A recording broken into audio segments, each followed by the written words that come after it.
Sharing is caring. दोनों भाई नाश्ते की टेबल पर बैठे थे। प्रियंका, मेरा नाश्ता कहाँ है?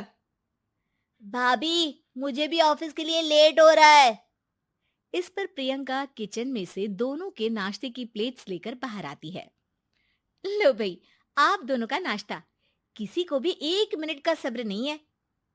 ये प्रियंका का ससुराल है, जहाँ कोई औरत ना होने की वजह से शादी वाले दिन से ही घर के साथ दोनों भाइयों की जिम्मेदारियां प्रियंका संभाल लेती है। दोनों भाई शांति से नाश्ता कर रहे होते हैं कि अंकुश अपने भाई की प्लेट से पराठे का एक टुकड़ा उठा लेता है।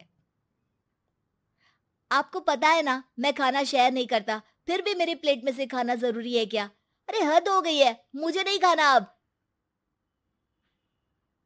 अंकुर गुस्से में नाश्ता छोड़कर टेबल से उठ खड़ा होता है।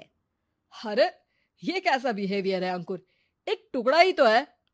एक हो या आधा, मुझे भूख लगी है तो ये सिर्फ मेरा ही है। उसे भी किसी के साथ शेयर करने बैठा तो भूखा नहीं रह जाऊंगा।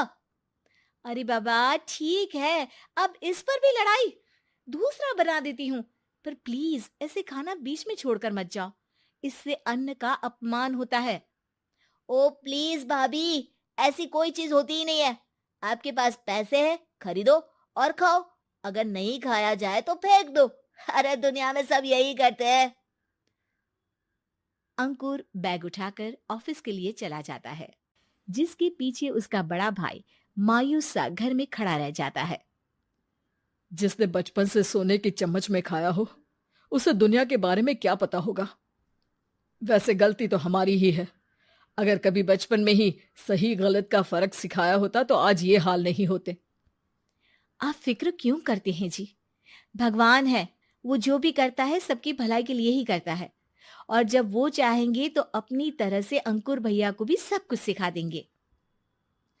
पत्नी की बात पर विश्वास कर अंकुश भी ऑफिस चला जाता है। सुबह से दोपहर होती है और अंकुर लंच करने ऑफिस के पास वाले रेस्टोरेंट में पहुंचता है, जहां वो एक साथ बहुत सारा खाना ऑर्डर कर देता है।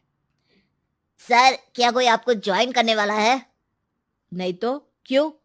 अब कुछ नहीं सर, ऐसे ही। वेटर चला जाता है और कुछ देर में अंकुर का ऑर्डर लेकर वापस आता है, जिस पर अंकुर सब डिशेस में से थोड़ा थोड़ा खाकर बाकी ऐसे ही छोड़कर बिल देकर चला जाता है। वाह भगवान, तेरी माया।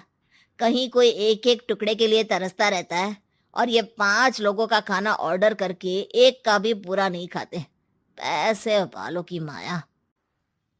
वेटर टेबल साफ कर बचा हुआ सारा खाना लेकर रेस्टोरेंट के पीछे घूम रहे बच्चों के पास पहुंच जाता है, जिसे देख बच्चों के चेहरे खिल उठते हैं।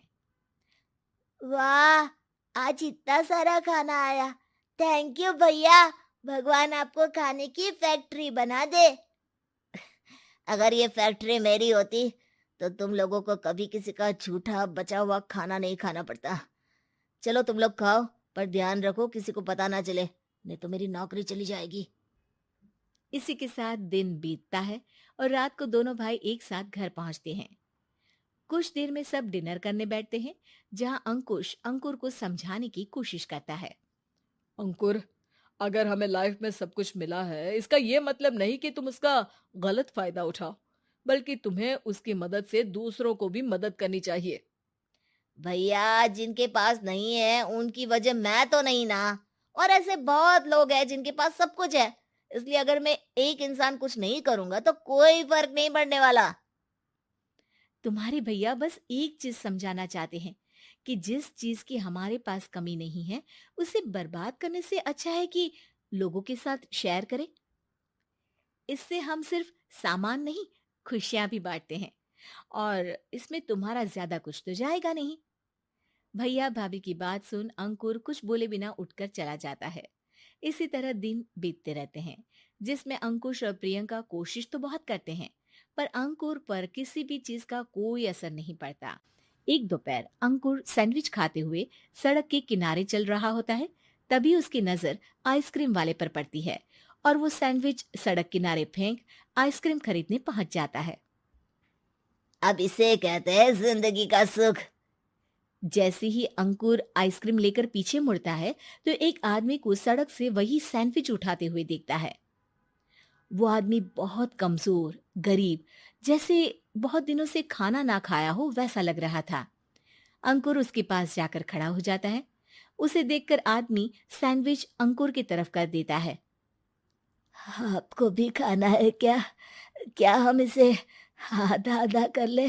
मुझे बहुत भूख लगी है। वो मेरा ही झूठा सैंडविच है। तुम दूसरा खरीद कर क्यों नहीं खा लेते? इसे क्यों खा रहे हो? अरे भैया, अगर खरीदने के पैसे होते तो 4 दिन से भूखा नहीं घूम रहा होता। हैं? क्या? तुमने 4 दिन से कुछ नहीं खाया?